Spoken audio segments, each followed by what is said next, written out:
저에게 이번 주 동안 되게 화두가 되는 말씀이 있었습니다. 그리고 질문이 있었습니다. 그게 뭐냐면 영성이 좋다 혹은 영적인 능력이 크다 아니면 속된 말로 우리가 얘기하는 영빨이 좋다 이런 말이 어떤 의미일까 갑자기 되게 궁금해지기 시작했습니다. 우리가 보통 영성이 좋다, 영적인 능력이 많다 이렇게 얘기 들리는 사람들은 어떤 사람들이냐면 누군가가 기도를 하고 그 기도가 이루어지는 사람들을 영성이 좋다 혹은 영적인 능력이 좋은 사람들이라고 얘기하는 경향이 있습니다. 그래서 어떤 프로그램이나 어떤 집회에서 막 기도해서 성령을 받게 하는 그런 집회도 있습니다. 그래서 그 집회를 성령 집회라고까지 얘기합니다.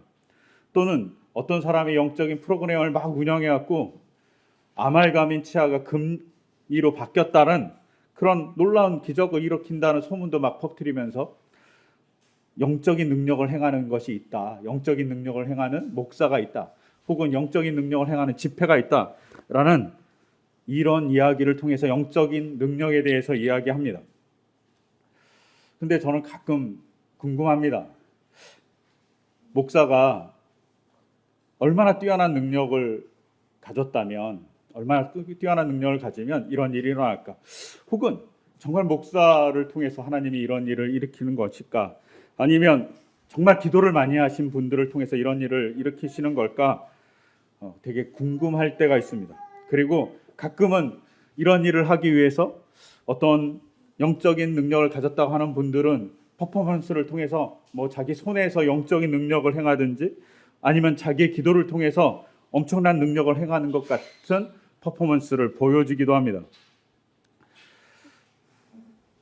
그런데 저는 개인적으로 안수 기도나 혹은 영적인 집회나 혹은 축복 기도를 할 때 항상 마음속 한 구석에 어려움이 있습니다.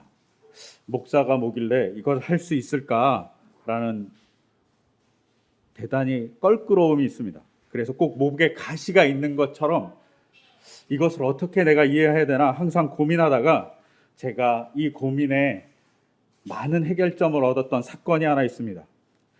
개인적으로 축복 기도나 안수 기도를 그렇게 좋아하지 않는데 제가 마지막으로 부목사로 있었던 교회에 나이 많으신 담임 목사님께서 예배가 다 끝나고 나면 언제나 사람들이 막 기도받기 위해서 거의 매주 찾아왔습니다. 근데 1부 예배 끝나고 2부 예배 끝나고 3부 예배 끝나고 매주 찾아오는데 목사님이 항상 그 사람들이 찾아오면 자세히 물어보십니다. 그리고 기도할 때 어떻게 기도하냐면 그 자리에 있는 모든 부목사를 다 부릅니다. 올 수 있는 부목사 다 불러요. 교육자 다 불러요. 그리고 그 방에 찾아온 분을 위해서 기도해 주게 해주는 겁니다. 그리고 정말 어떨 때는 땀이 나도록 온몸에 진이 빠지도록 아니면 목소리가 쉴 정도로 기도해 주시는 겁니다. 또 어떨 때는 그 사람의 마음 상태를 보셨는지 되게 조곤조곤하게 조용조용하게 기도해 주실 때도 있습니다. 어떨 때는 약간은 침묵, 그것을 흐느끼는 마음으로 기도해 주시는 겁니다. 근데 그때 부목사들이 다 참여해서 기도해 줍니다. 제가 그 순간 안수기도 혹은 축복기도가 되게 중요하다는 사실을 알았습니다. 어떤 사실을 알았냐면 그 기도를 받는 성도들이 너무나도 하나님의 따뜻함, 예수님의 안아주심을 느끼는 겁니다. 그 기도로 뭐 병이 낫거나 그 기도로 무슨 놀라운 일이 벌어지지는 않았지만 그 기도 때문에 사람들이 용기를 얻고 하나님의 임재를 경험하는 걸 보았습니다. 그래서 제가 그 목사님한테 여쭤봤습니다. 목사님 왜 혼자 기도하셔도 되는데 부목사들 왜 다 불러서 기도하시냐고. 부목사들 그때 되게 바쁘거든요. 그런데 막 다 가야 돼요. 그때 뭐라고 얘기하시냐면 한 사람보다 두 사람이 낫고 두 사람보다 세 사람이 낫다고. 그리고 성도들이 모든 목사가 달려붙어서 기도해주면 얼마나 마음이 따뜻해지겠냐고 이렇게 얘기해 주시는 겁니다. 그 순간 목사가 안수하는 기도, 축복해주는 기도가 무슨 어떤 예수님과 같이 손을 대서 병을 낫는 게 아니라 사람의 마음속에 예수님의 사랑, 하나님의 따뜻함, 성령님의 위로 이걸 느끼게 하는 통로가 되겠구나라고 생각했습니다. 그리고 이게 정말 영적인 일이다라고 생각했습니다. 그러면서 영적인 능력을 갖고 있는 건 하나님의 위로를 줄 수 있는 거다라고 생각하면서 더불어서 한 가지 더 생각난 게 있었습니다. 영적인 능력, 영적인 기도 혹은 영빨이 좋다라는 얘기를 할 때 더불어서 생각난 사람이 가인과 아벨이었습니다. 그리고 그들이 드린 제사였습니다. 여러분, 가인이 벌을 받았어요. 그런데 가인이 벌을 받았는데 하나님을 안 믿어서 벌을 받은 게 아닙니다.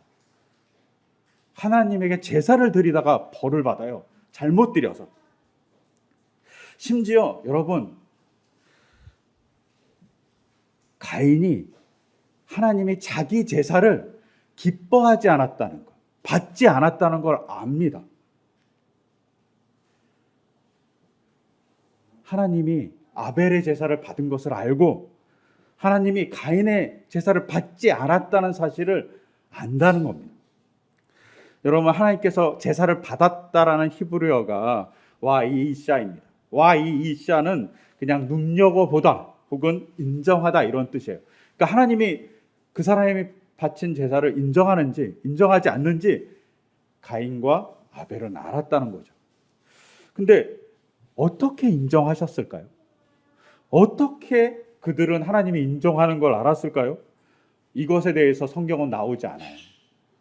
어떻게 인정했는지는 모릅니다. 이것에 대해서 데오도티온이라는 한 2세기경에 헬라적인 유대 신학자가 있었습니다. 그가 헬라어로 성경을 번역하면서 이 본문에 대해서 뭐라고 번역했냐면 하나님이 그 재물을 받으셨다 안 받으셨다를 불태우셨다 안 불태우셨다라고 바꿨습니다. 왜 이렇게 바꿨냐면 이 와이시아라는 이 발음이 조금만 바꿔놓으면 발음은 비슷한데 철자만 바꿔놓으면 어떻게 되냐면 불타다란 말이 돼버립니다. 그러니까 이 사람이 발음이 와이시아를 철자만 바꿔서 요두에서 알렙이라는 단어로 바꾸면 되거든요. 근데 이걸 바꿔놓으니까 불타다가 되는 겁니다. 그래서 이 데오디티온이라는 이 사람이 불타다라고 번역을 해버립니다. 헬라어로. 하나님이 불타버리는 그 재물을 통해서 받으셨는지 안 받으셨는지 가인과 아벨이 알았다는 겁니다. 하지만 대부분의 신학자들은 이렇게 번역하는 것에 동의하지 않습니다. 저 또한 이렇게 번역하는 것에 별로 동의하고 싶은 마음이 없어요. 그러면 다시 물어야 됩니다. 어떻게 알았을까요? 여기서 갑자기 저에게 그리고 여러분에게 질문이 생깁니다. 여러분, 아벨이 하나님께서 제사 드린 걸 어떻게 알았을까요? 받으시는 거를? 가인은 어떻게 자기 제사를 받지 않은 것을 알았을까요? 제사를 드렸어요. 지금으로 바꾸면 예배를 드린 겁니다. 근데 여러분, 그리고 저에게 질문합니다. 여러분들은 여러분이 지금 드리고 있는 예배 혹은 옛날에 드렸던 예배를 하나님이 받으셨는지 안 받으셨는지 아십니까? 우리가 예배를 통해 은혜 받았다라고 얘기합니다. 은혜를 받았으면 하나님이 그 예배를 받으셨을까요?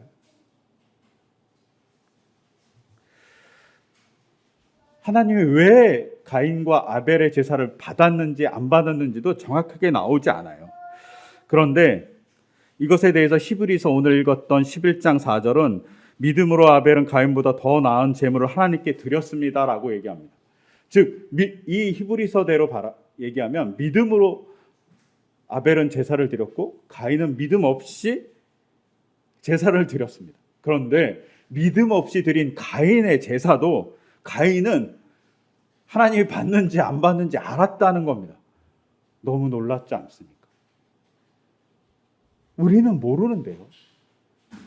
내가 받은 은혜는 알지만 하나님이 우리의 제사를 받았는지 우리의 찬양은 받았는지, 심지어 저는 설교를 준비할 때 설교가 하나님께 드리는 제물이라고 생각합니다. 근데 그 설교를 하나님이 받았을까? 하나님이 기뻐하실까? 하나님이 받은 것을 제가 알고 있나? 라고 질문해 보면 모르겠습니다. 부끄럽게도.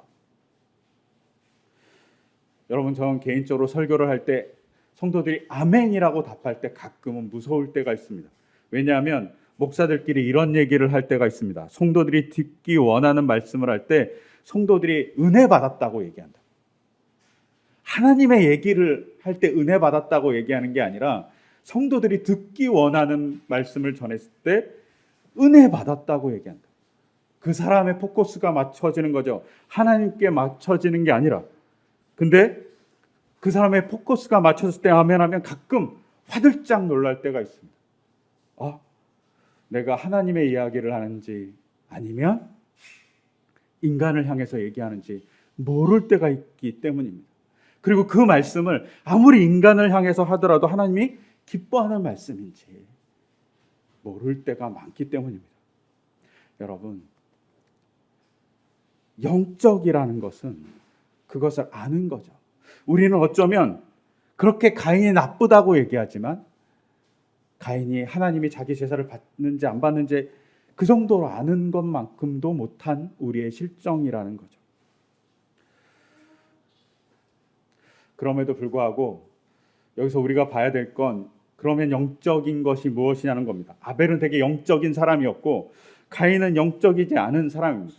우린 가인만도 못하지만 그렇다고 영적인 것을 향해 가는 것을 포기할 수 없죠. 그러니까 영적인 것을 향해 갈 필요성이 우리에게 존재합니다. 그러면 영적으로 좋은 게 뭘까라고 생각했을 때 아벨에게서 보여주는 것이 있으면 좋은데 아벨에게서 보여주는 것이 별로 없기 때문에 우리는 가인에게서 보여주는 영적이지 않은 모습을 반면교사 삼아서 우리 자신을 볼 필요가 있습니다. 그럼 왜 가인은 영적이지 않을까요? 첫째, 가인이 영적이지 않은 이유는 가인이 감사할 줄 몰랐기 때문입니다. 가인이 드린 제사를 우리는 곡물을 드렸다라고 얘기합니다. 그런데 이것을 히브리어로 보면 이 가인이 드린 제사를 민하라고 얘기합니다. 이 민하라는 이 제사가 레위기에 가면 뭐로 되어 있냐면 소제, 즉 곡식으로 드리는 제사라고 표현하고 있어요. 그런데 이 민하라는 이 단어를 제사 말고 다른 데서 사용할 때, 개인에게 사용할 때 언제 사용하냐면 자기가 경외감을 갖거나 존경심을 갖고 있는 어떤 사람에게 선물을 드릴 때 선물을 드리다란 말이 민하입니다. 그래서 그 장면이 어디 나오냐면 창세기 32장에서 야곱이 형 에서에게 20년 만에 만나서 형 에서에게 절을 하며 선물을 드릴 때 그 선물을 드렸다란 말이 민하입니다. 존경의 표시를 의미하는 것이죠. 또한 정치적인 맥락에서 민하는 뭘 쓰냐면 민하는 약소국이 강대국에게 조공을 바칠 때 민하라고 씁니다. 그래서 왕하 17장에서 이스라엘이 아수르에 조공을 바칠 때 민하라고 했습니다. 이 조공을 바치는 게 어떤 의미냐면 나쁘게 의하면 강대국이 약소국에게 괴롭혀서 받는 거죠. 그런데 긍정적으로 이야기하면 강대국이 약속을 보호해 주기 때문에 받는 돈입니다. 그것에 대해서 감사하는 거죠. 이것을 긍정적으로 얘기했을 때 두 가지 사건을 긍정적으로 얘기했을 때 민하는 감사함으로 누구에게 드리는 선물입니다. 그런데 이 감사함으로 드리는 선물인 이 민하라는 이 입장에서 가인의 제사를 보면 가인의 제사를 왜 안 받았냐면 그 안에 감사가 존재하지 않기 때문입니다. 소제, 민하를 바쳤습니다. 감사함의 마음을 담아 바쳐야 될 곳에 감사가 없이 형식적 제물을 바쳤기 때문에 받지 않았다고 우리는 추측할 수 있습니다. 두 번째, 가인이 영적이지 않은 것은 하나님의 기준이 아닌 자신의 기준으로 살았기 때문입니다. 우리가 잘 아는 대로 하나님이 제물을 받지 않았습니다. 그러면 하나님의 기준을 바라보면서 내가 뭘 잘못했을까 이렇게 생각해야 되는데 가인은 화를 냅니다. 누구한테? 하나님한테. 왜 내 제사 안 받아주냐? 자기 기준이죠. 나는 잘 드렸는데 왜 당신이 나의 제사를 안 받아줍니까? 라고 하나님께 따지고 묻습니다. 기준이 잘못된 거죠. 우리가 성경을 정경이라고 얘기합니다. 정경을 영어로 캐논이라고 얘기해요. 캐논이라는 말이 기준, 잣대란 뜻입니다. 즉 말씀이 잣대가 되어야 되는데 자기가 잣대가 되는 겁니다. 그러면 문제가 발생합니다. 이것이 교회 안에 많이 일어나죠. 몇 년 전 어떤 목사가 대놓고 하나님 까불면 죽어, 이런 말을 했습니다. 자기 기준이죠. 자기 기준대로 막 얘기하는 겁니다. 정말 하나님에 대한 존경심과 하나님의 말씀으로 이렇게 얘기하기 쉽지 않습니다. 우리가 교회 안에서 비일비재하게 발생하는 겁니다. 자기 기준인지 하나님의 기준인지 잘 바라봐야 됩니다. 또한 가인이 영적이지 않은 이유는 세 번째로 죄에 민감하지 않았기 때문입니다. 가인이 제사를 드리고 하나님이 자기 제사를 안 받자 화를 냅니다. 그때 하나님이 뭐라고 얘기냐면 내가 너의 문에 도사리고 앉아서 너를 지배하라고 한다. 죄가 너의 문에 도사리고 앉아서 너를 지배하려고 한다라고 얘기합니다. 죄가 너 앞에 있다고 조심하라고 얘기합니다. 즉 죄를 인식하라는 거죠. 그런데 가인은 그 죄에 민감하지 않습니다. 그 죄를 보려고 하지도 않습니다. 즉 영적으로 민감하다는 것은 죄가 뭔지 잘 바라보는 겁니다. 그리고 그것에 대해서 민감한 것이 바로 영적인 모습입니다. 요사이 부동산 투기, 엄청난 퇴직금 등으로 사회가 대단히 소란스럽습니다. 근데 그것을 통해서 이야기하는 사람들은 나는 뭐 당연히 받을 것을 받았어. 나는 투기를 잘했어. 아니면 난 투자를 잘했어. 뭐 이런 것으로 자랑합니다. 근데 그것이 정말 자랑할 것일까요? 라고 우리는 질문해야 됩니다. 오래전 아이들이 어떤 뉴스에서 아주 오래전에 이런 뉴스가 나온 적이 있었습니다. 지금은 별로 없는데 학교 앞에서 병아리를 막 팔았습니다. 그럼 아이들이 병아리를 사다가 병아리가 나는지 알고 싶어갖고 아파트 옥상에서 병아리를 던졌습니다. 병아리가 어떻게 됐을까요? 당연히 죽죠. 아파트 옥상에서 던졌으니. 근데 그 아이들은 그 병아리가 귀한지 그리고 병아리의 생명이 어떤 것인지 몰랐기 때문에 그 일을 합니다. 만약 그 병아리의 생명에 대해서 귀하게 생각한다면 그런 행동을 하지 않았을 겁니다. 죄에 대해 민감한 것은 그런 거죠. 누군가의 생명, 누군가의 사랑, 누군가의 아픔이 무엇인지 민감한 겁니다. 저희 개인적으로 저희 교회 성도님들이 일회용품을 사용하지 않기 위해서 노력하는 것을 보게 됩니다. 그때마다 그 지구를 사랑하는 민감함, 그 민감함에 감사합니다. 이렇게 민감한 거죠. 누군가에게 피해를 주는 것, 누군가에게 아픔을 주는 것에 민감한 그것이 영적인 일이죠. 그런데 가인은 민감하지 않았습니다. 그러니까 어떻게 합니까? 자기의 동생을 죽이는 것에도 민감하지 않았던 거죠. 우리가 이렇게 죄에 대해서 민감하지 않은 사람을 사회적으로 얘기할 때 사이코패스라고 얘기합니다. 민감해야 되는 겁니다. 무엇이 죄인지 민감할 때 어떤 일이 벌어집니까? 전적인 회개가 발생합니다. 우리가 죄를 안 짓고 살 수 없어요. 근데 제대로 회개할 수 있는 인간, 이것이 정말 영적인 인간이라고 볼 수 있습니다. 또 네 번째로 가인이 영적이지 않은 이유는 자기의 죄를 타인에게 전가했다는 겁니다. 자기의 제사를 하나님이 안 받아줬습니다. 그랬더니 어떻게 합니까? 자기를 고치려고 한 게 아니라 이 제사를 받지 않은 건 다 아벨 때문이라고 생각하는 거죠. 그래서 아벨을 들녘으로 불러서 죽여버립니다. 자기 동생을 죽입니다. 원인을 자기에게 보는 게 아니라 원인을 전가시켜서 동생에게 혹은 하나님께 두고 있는 겁니다. 이를 통해서 어떻게 됩니까? 악한 자로서 살아갑니다. 여러분 계속 부동산 얘기를 하지만 부동산 정책을 분명 정부가 일부분 많은 무슨 잘못을 했습니다. 하지만 정부만의 잘못일까요? 그 부동산 정책을 이용해서 누군가 돈을 많이 벌기 위해서 이용한 사람들, 그리고 언제나 신문 한 면에는 부동산 정책을 비난하지만 다른 한 면에는 뭐라고 얘기하냐면 어떤 연예인이 어떤 유명한 사람이 어떤 건물을 사서 대박이 났더라 라는 광고를 혹은 기사를 언제나 실어놓습니다.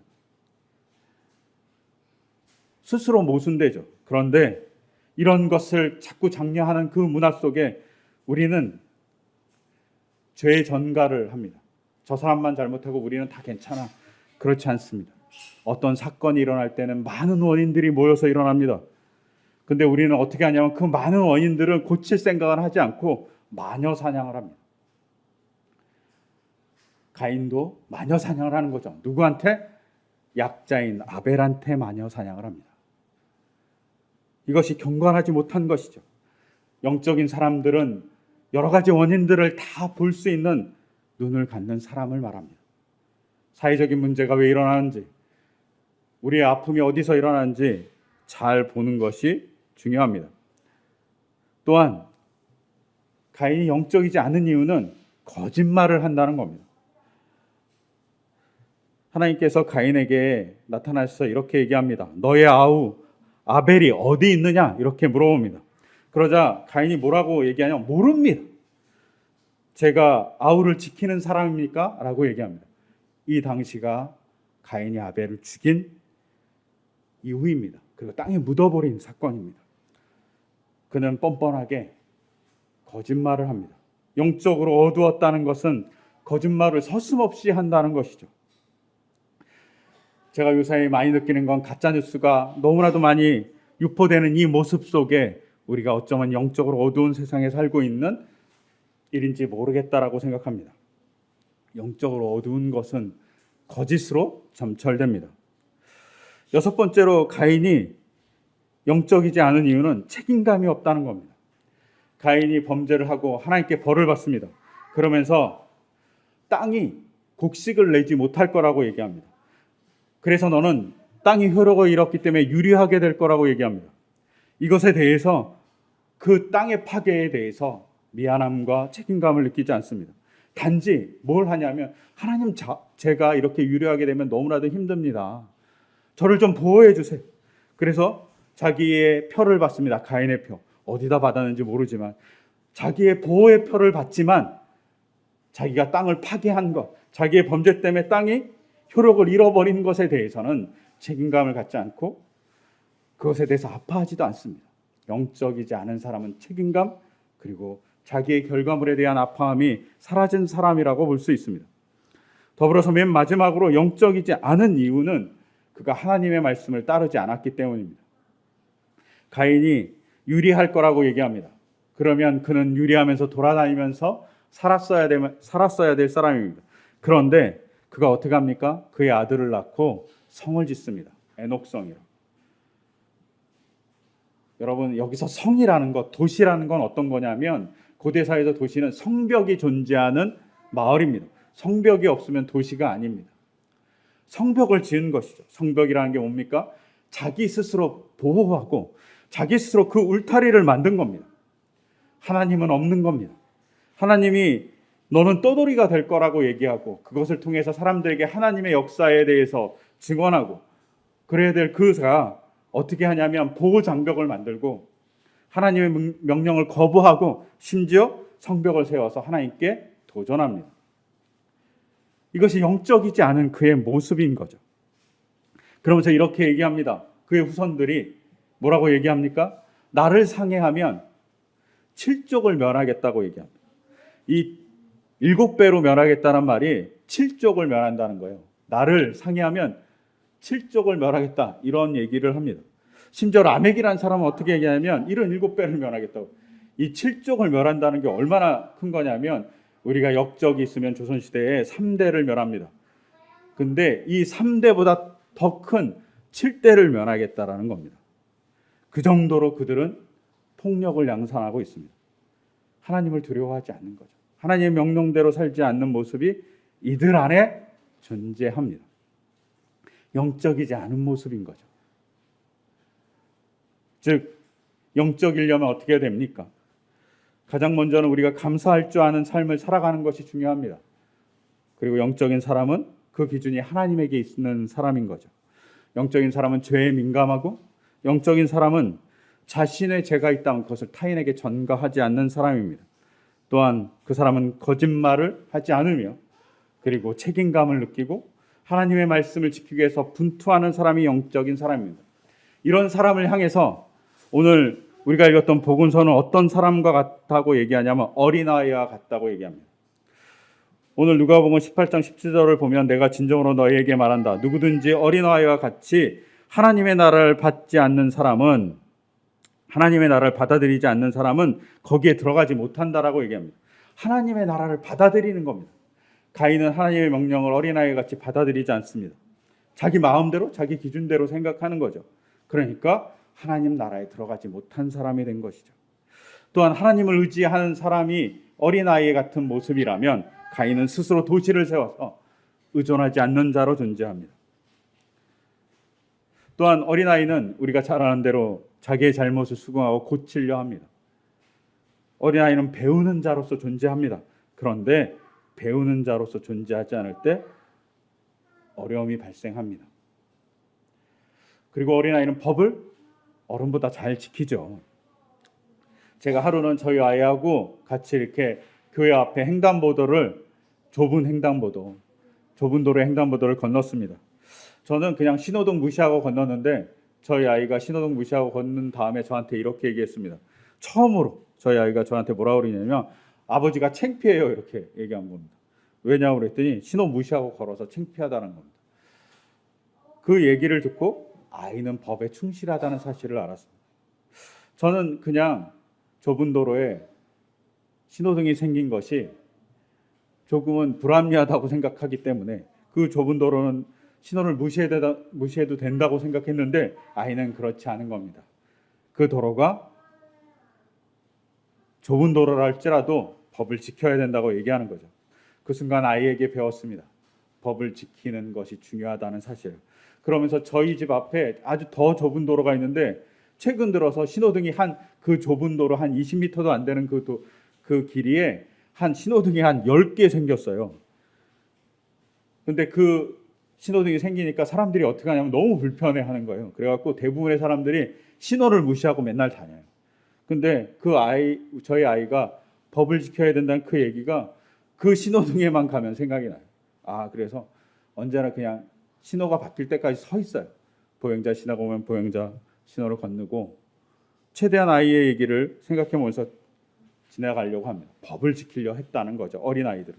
여기에 우리가 잘 가야 됩니다. 하나님 나라를 받아들인 자는 하나님의 법을 지키는 자, 그리고 이 사람이 영적인 사람입니다. 스스로 부족한 것을 알아서 아이들은 무엇인가를 채우려고 노력한다라는 점에서 또 영적입니다. 여러분, 우리가 영적이라는 것이 어떤 기도를 해서 무슨 사건이 벌어지고 영적이라는 것이 어떤 치유의 역사가 일어나고 영적이라는 것이 그 사람이 기도한 것이 이루어지는 것일 수도 있지만 하지만 진짜 영적인 사람은 하나님의 말씀에 따라 살아가는 사람입니다. 그리고 하나님의 말씀에 따라서 불리하더라도 거짓말하지 않는 사람, 하나님의 말씀에 따라 살 때에 핍박이 찾아와도 그것을 행하는 사람이 바로 영적인 사람입니다. 마태복음 5장 초반부에 복 있는 사람에 대한 9가지 얘기가 나옵니다. 이 사람들은 애통할 줄 알고 공동체의 평화를 생각할 줄 알고 약자의 아픔을 자기의 아픔으로 긍휼히 여기며 아파하는 사람들입니다.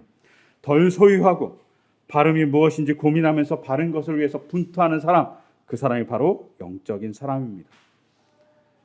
우리가 생각하는 영적인 사람은 조금은 과장된 것 같습니다.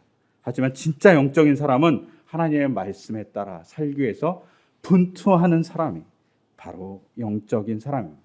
그리고 그 사람이 하나님의 마음을 가진 사람입니다. 하나님의 마음을 갖고 하루하루 살아가는 그 사람이 영적인 사람입니다.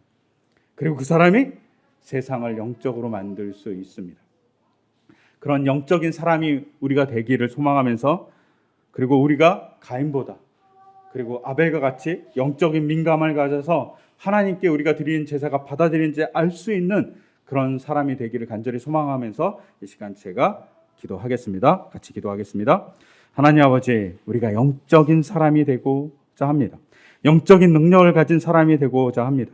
주님, 우리에게 찾아오셔서 우리가 영적으로 변할 수 있도록 인도하여 주시고, 우리가 영적으로 하나님께 감사하고 영적으로 하나님의 기준에 따라 살아가고 영적으로 하나님의 사랑과 하나님의 능력을 바라보고 또 죄에 민감하고 그리고 우리의 삶 속에서 하나님의 마음을 가지고 살아갈 수 있도록 주께서 인도하여 주시옵소서. 그를 통해서 우리가 조금은 더 이 땅에 하나님의 영적인 사람으로 살아가기를 소망하며 이 모든 것 주 예수 그리스도의 이름으로 기도드립니다. 아멘.